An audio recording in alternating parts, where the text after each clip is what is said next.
Hi there and welcome to the screencast for Lab 4 for 161122 statistics. So today we're looking at R Markdown, and we'll also be looking a little bit on grouped numeric measures and how we can assess the distribution of a numeric variable when it's broken up by group. So an R Markdown document is a markdown document. So markdown is a markup language. So other examples of markup languages might be HTML. So hypertext markup language, which is of course on the web.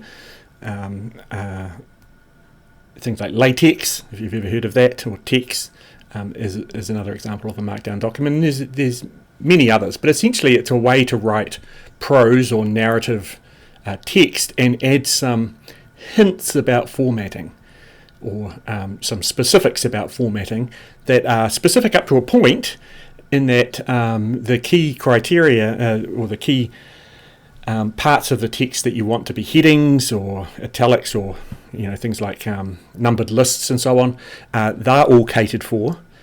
But the final look of the document, once it is rendered or converted into a final product for someone to read, is governed by something else. So it's not like Microsoft Word, right, where you can alter the placement of the text. You can decide exactly where a figure goes and all that sort of stuff. Instead, you give up a little bit of the flexibility in terms of layout to have more ability in terms of constructing it in a much simpler way. Okay, so in this case, we have some text here, just some general writing, right? And then we have some embellishments of that text. So, for example, like this here is surrounded by two sets of asterisks, and that will result in in bold text in the final document. So this adds emphasis. A single asterisk will result in italics, and three asterisks will be bold italics. Okay. We can also have bullet points, just using a dash or a minus symbol for the bullet points. You can have numbered bullet points with 1, 2, 3, 4, and so on. We can have headings and subheadings. So this here is a heading. It's a level 2 heading because it has two hashes. So a hash in front of a sentence or in front of a line denotes a heading, and the more hashes you have, the smaller the heading is. Right. So down here, 3 hashes are going to be a subheading, and 4 hashes will be a sub-subheading.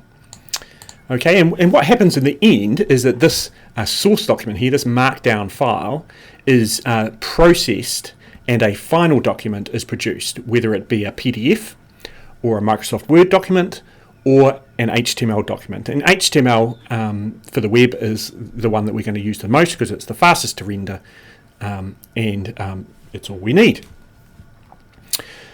Because of that, Markdown is used quite widely on the web.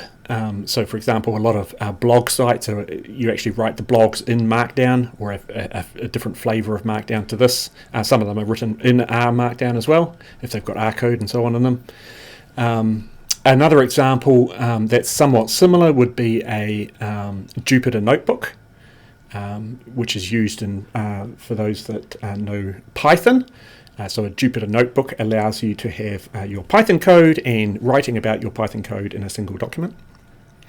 And an R Markdown file allows you to have R code, the output from the R code, including plots and so on, along with your writing into a single file. Okay. So because there's a relationship between Markdown and HTML, the headings here correspond to various HTML tags. So H1 tag is usually a title on a web page, or a very large heading. That's a single hash. H2 would be 2 hashes, and so on down to H6. Okay, so we can include R code as well, and we have to tell Markdown that we have a block of code by denoting it with some special delimiters. So this is 3 backticks. The backtick key is in the top left of your keyboard, usually just underneath the escape key. And then we've got some braces and R here. And that just tells it that this is R code, so it should be processed using R. Okay, R Markdown is generic in that you can have other languages being used. So for example, you could have some Python code here if you wanted to instead. if you had Python on your computer and knew how to write Python code. Okay, so when you do insert a code chunk, which you can do using this key combination here or via this button up in the top here, so you just press that and then select R, so these are some of the other languages that you can include, then it will insert those limits for you, so you don't have to type them out. The other way to do it is just grab another one and copy and paste it. Okay. So this first code chunk, you can see it's loading the tidyverse, and then it's loading the Quakes data, and it's taking a look at the first 6 rows.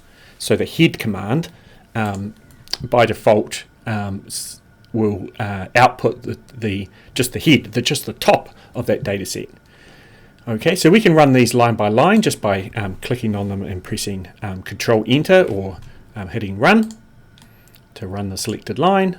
Okay, and it loads the tidyverse and spits out all the guff that the tidyverse usually spits out when it loads. And then we could run the Quakes line and the head line. Okay, and you can see that I get output from that code chunk, which is the output from the head function, first 6 rows. The other way to do it is to run them all at once just by pressing the play button in the top right. So that will run all that code. Okay, so you notice that the code is in a code chunk, and the output then is in line with the document. Okay, so we can also do plotting. Obviously, we can write any R code we like, basically. So here's a set of code that does 2 things. The first line here mutates the Quakes data, so it takes the Quakes data and mutates it, so changes it. And it changes it by creating a new column called How Deep. And How Deep is defined by this if-else clause. So if the depth is less than 300, then How Deep is going to be set to equal to shallow. And if the depth is not less than 300, so greater than or equal to 300, it'll be set to deep. So this is categorizing earthquakes into shallow and deep based on whether the depth is less than 300 or more than 300, right? So recall from workshop 3, the depth was bimodal in that around half the earthquakes were shallow and around the other half were deep, but there wasn't much in the middle, so there wasn't really any mid-depth or many mid-depth earthquakes. So if we run this line, I'm doing it with Control Enter, we see we have QuakesCat up. So a new data set's defined, QuakesCat, and if I click on that, we can see it has 6 variables instead of 5, and you can see that I've created this How Deep variable here, and you can see that what is in it corresponds to the depth. So if the depth is more than 300, it's deep, and if it's less than 300, it's shallow. Okay, so all of these ones are shallow, and these 2 here are deep, and that one's shallow, and so on. Okay. And so we're going to use this to then create a box plot. So you can see here we're using the QuakesCat data. I should really have data equals there, shouldn't I, to name my code so that I know what the QuakesCat is being assigned to. Then I've got mapping equals AES, so I'm mapping so the x-axis, I'm going to have my how deep, so I have shallow and deep on my x-axis, and then the y-axis is going to be the magnitude. So what I'm doing here is I'm comparing the magnitude of earthquakes by how deep they are. So let's run that code block, and I get this chart here. Okay. So we can see from the chart that the center of the data for deep earthquakes tends to be lower magnitude than the center of data for the shallow earthquakes, which probably makes sense. I'm guessing that this is the magnitude felt on the surface. If the quake's shallower, then you'd expect it to result in a higher magnitude detection. That's if my definition of magnitude is correct. I guess it might not be. It might be magnitude at the height at where the earthquake origin. I don't know. If someone knows more about geology and earthquakes, let me know. Okay, so that's the document that we have at the moment, and so what we can do with this is we can produce a final document that combines the text, that handles all the formatting for us, and combines our code and our output into a single file. And we do that by a process called knitting. So if we click the knit button here, then it'll spit out some code down the bottom here, and we will get our document. So you can see here, there's the title, Workshop A04 R Markdown and Grouped Numeric Variables. There's our introduction, which had 2 hashes in front of it. There's our heading that had 2 hashes, and our subheadings that had 3 hashes, and our subheadings that had 4 hashes. Right, so you can see them getting smaller. You can see our bold text here, which was surrounded by the 2 asterisks, and the italics, which are surrounded by 1, and here's our nicely formatted bullet points. Further down, we'll have our R code and our output from it. So here's our library tidyverse command, which produced some output. So the output is given for us. And then the data command did not produce any output, but the head command did. So we've got some output in line. Okay. Now, some people ask sometimes what these double hashes are. That's just, so the actual output is after the double hash. And the double hash is just so that I can then copy all of this into R, and it will only execute library tidyverse, data quakes, and head quakes, right? It's not going to execute any of the output, which we wouldn't want it to do, because it's output, not code, because it's commented. Okay, so that's the reason for the double hash. You can control this, obviously, if you don't want to have double hashes. You can change it to something else if you really want to. Okay, and further down we have our categorization of creating this new dataset Quakes cat, and then we have our plot in line as well. Okay, here's a numbered list instead of a bullet point list, right? That was just done. If we jump over to the code, oops, that was just done with 1, 2, 3, 4. Okay. Right, so we can mess about a little bit with the code style. One thing I didn't point out before is that note that when I was talking about the dataset Quakes cat, I chose to put this within a single backtick. Okay, and that, if we have a look at the final document, means that we write it in a different font, so like a courier type font with a fixed width font. Same font is used for the code. So it's basically when you're writing about items in your code and you want them to be emphasized as if they are code, then you can put them in that different font using the backticks. Okay, so you can see down here that I've chosen to put the knit in there. Now, finding help. There is a cheat sheet, so there's a markdown quick reference which you can click on, and that'll tell you a little bit about how to do various lists and so on. So you can see how you put links to HTML. So if you want to link to a website, or how you can put images in, block quotes, and so on. Right? There's lots of different ways. Here's how to do equations if you know LaTeX. If you don't worry about it. Here's how you do tables, and so on. Right. And there's also a cheat sheet available.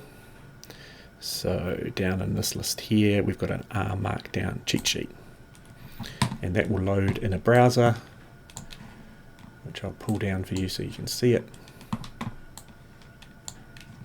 So it's there. Okay. So that shows you how to do all markdowny stuff. Okay. The other thing I'll note is right at the top here, there was some metadata, which is surrounded by these 3 special dashes. So 3 dashes start, 3 dashes finish. It's a metadata block. And then inside it we have some YAML, which is yet another meta language or something like that. Markup language maybe. But this is basically title, output, and some stuff. There's various other fields that you can put in here, like date, today, and author, and various other things. And when I knit this now, obviously my Markdown file will update with that information at the top. Right, so written by Jonathan, and it's today. Right, I could put an actual date in there if I wanted to. Right. So let's have a play with the plot. So for example, we could change the color.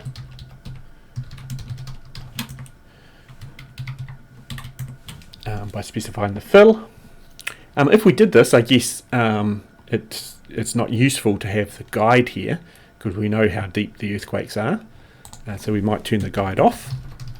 So we can do that with fill equals none in the guides command. Okay, and we might want to alter the axes.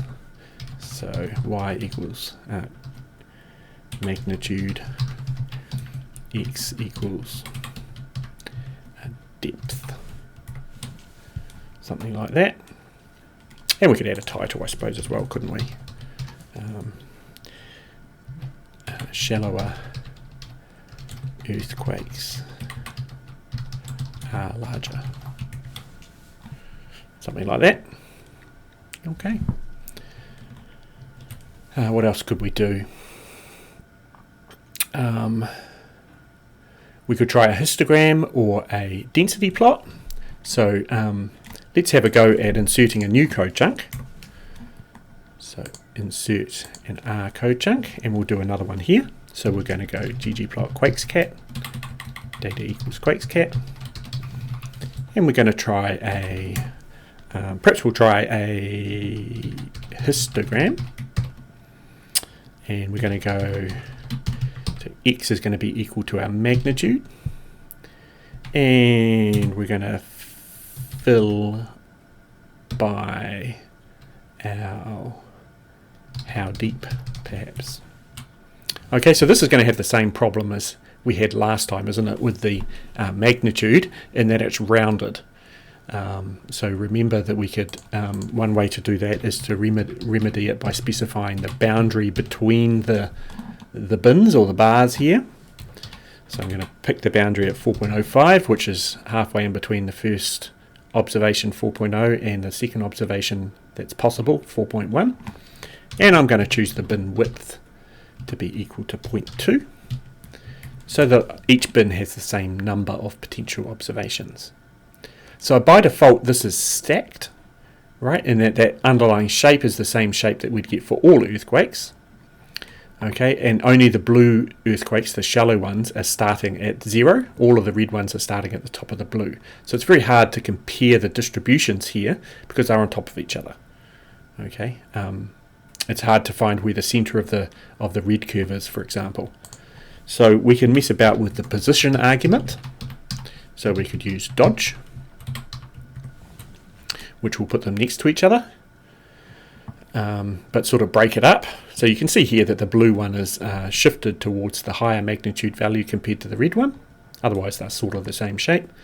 Perhaps a better one might be identity, which forces them to be put on the baseline. But now the blue is on top of the red and we can't see it, so we might need to have some transparency.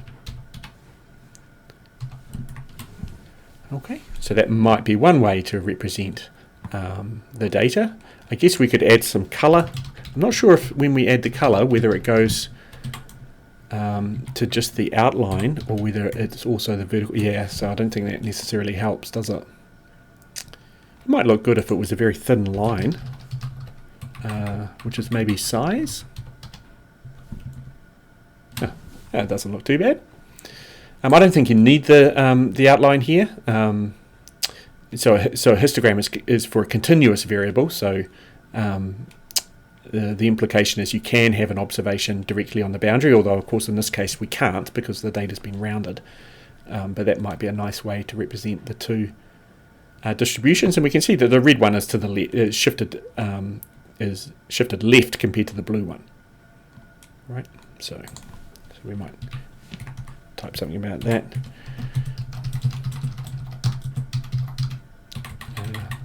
Histogram, deep earthquakes.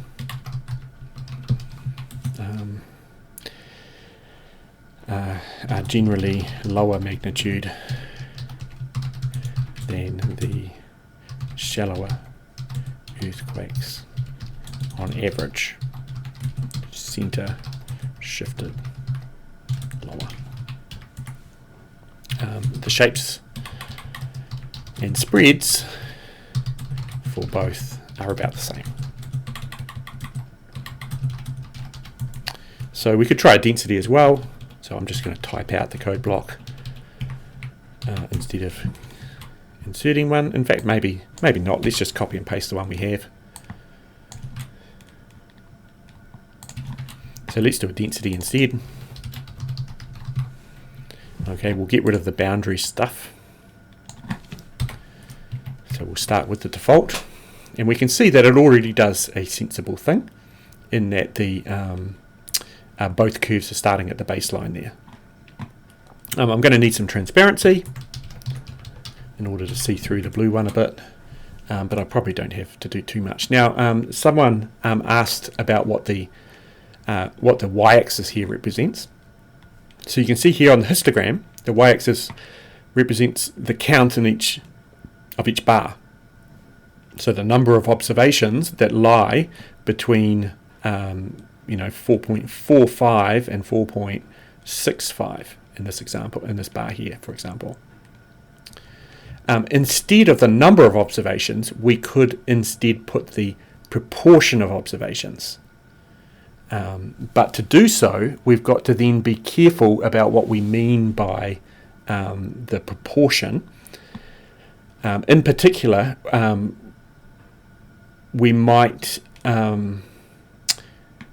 be careful so that the area of the bar is what is of interest rather than the height of the bar alone, so that when we change the resolution of the histogram, the y-axis doesn't change, right? So for example, at the moment, if I change the resolution of the histogram, so I change it from bin width 0.2 to bin width 0.1, the y resolution changed, right? Instead of counts going up to 120, they now only go up to 60 on the axis, right? So biggest count's like 70 or something.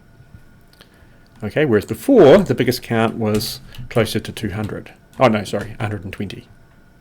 Okay, so the y-axis here is dependent on the resolution of the histogram. So the alternate way to do it is to make it not depend on the resolution of the histogram, which means plotting it such that the area under the curve is constant. So if you sum up the area of the bars, right, so not just the heights, but also dependent on the width of the bars, that is constant regardless of the resolution. That's what density is. So you can do it in this case, I think, by y equals density. Then we get a density curve, okay, and you can see that if I actually compute the area of all of these things, so if I compute, say, the area of this bar here, its height is about 1 unit, and its width is 0.2. So inside this bar is 1 times 0.2, which is 0.2. 0.2 of the data are in that bar for the shallow earthquakes. Okay, and we could check that by going back to the counts. So you can see the counts around about 120. Okay, and if you look through and count how many of each there are, so we could go count quakes cat how deep. There are 547 shallow earthquakes. Right, so when I did my plot, around about 110 out of 540, 550, near enough, is in that bar, which is 20%, 0.2. Okay, so plotting density ensures that the area under the curve stays the same, and it means that the resolution, when you change the number of bins, so if I change the size of the bin,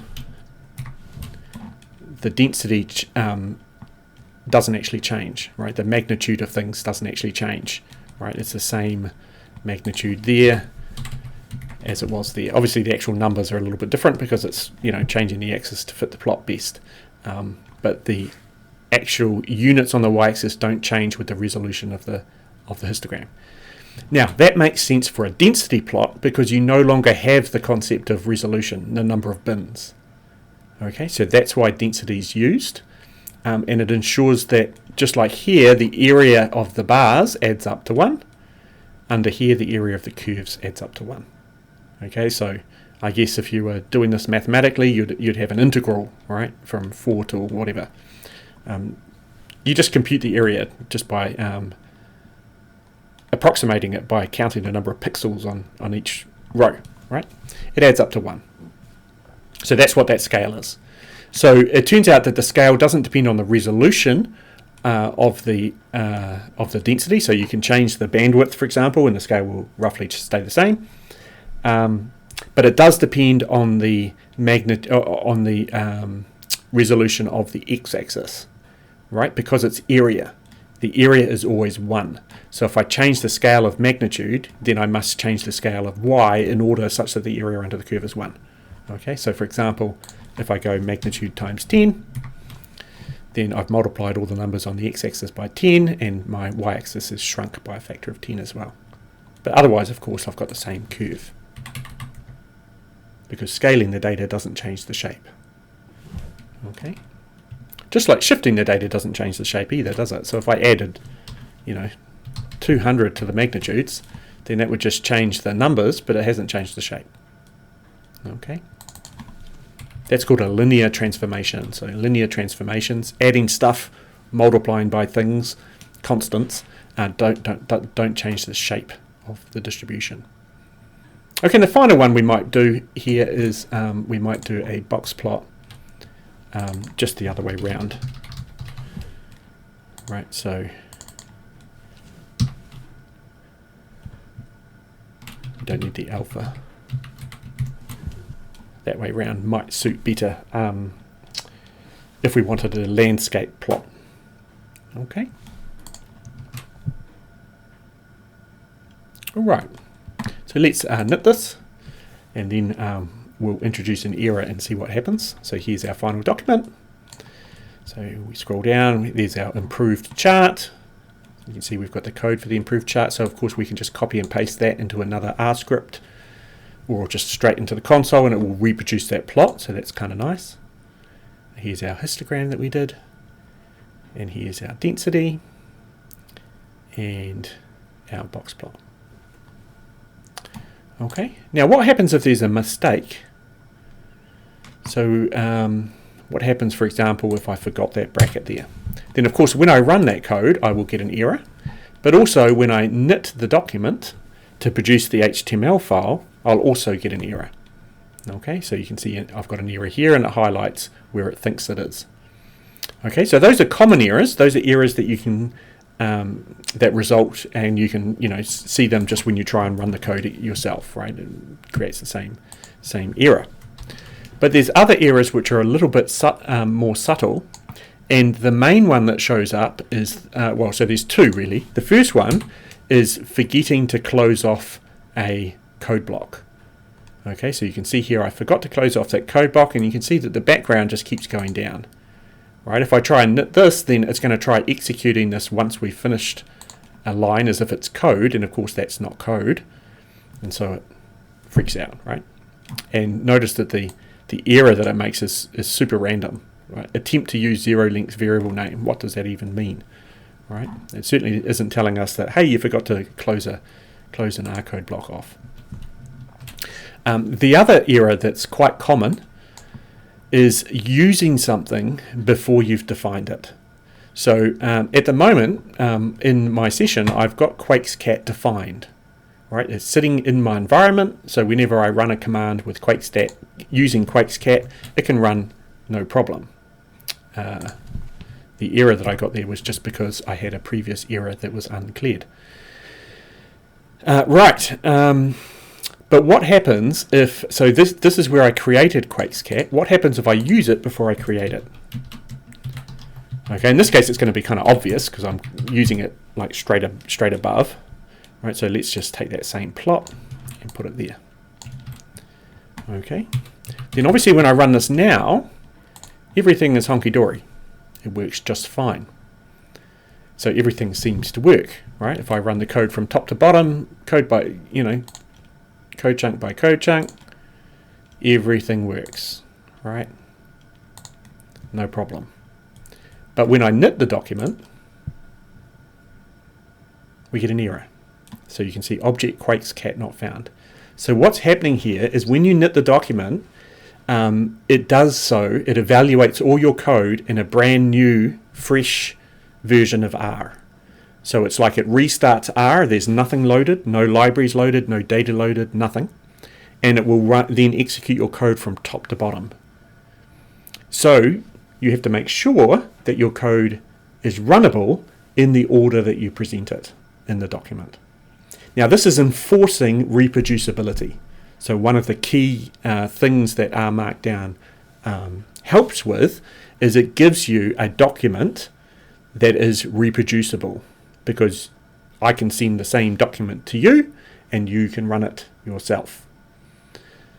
Okay? Because it's all self-contained. Everything that produces the output, the graphs, is all loaded, and all the code is processed in order from the top of the document to the bottom of the document to produce all the output. Okay, so that's what you need to make sure. Now, how do we troubleshoot this? So what do we do when we get this message? Well, what I do is I clear the environment. So I press that one there to make sure I've got nothing loaded. And sometimes I even go a little bit further and say restart R and clear output. So that clears all my output from in here. And then I just go through and run code from top to bottom. So that code there works fine. That one breaks. So now I know, okay. I see, it doesn't have QuakesCat. Oh, now I know that, oh, well, I've defined it just below, haven't I? So this would work fine if I just take that code chunk and put it down below. Okay. Then that code will run just fine. Okay. Now there's one more thing I want to mention, and that's this button here, which is run all chunks above. So that's handy when you come in and work on something that you were working on previously. So what you can do is you can restart R and clear all output. So it's as if you've just come into a brand new computer, you've loaded up your R Markdown document, and now you're wanting to keep working on adapting this chart here. So you want to maybe change the colors or whatever, or the labels, and obviously if you run it now, it doesn't work, right? Because it doesn't know what ggplot is, and it won't know what QuakesCat is either, right? So what you want to do is you want to kind of catch up to where you were. That's what that button is for. So that's run all chunks above. So what it goes through is it goes through and it runs all the code above, and now we're up to this one. So now we can run this one and it will work and produce the output. Okay, so that's sort of the catch up to where I was before button. That's it.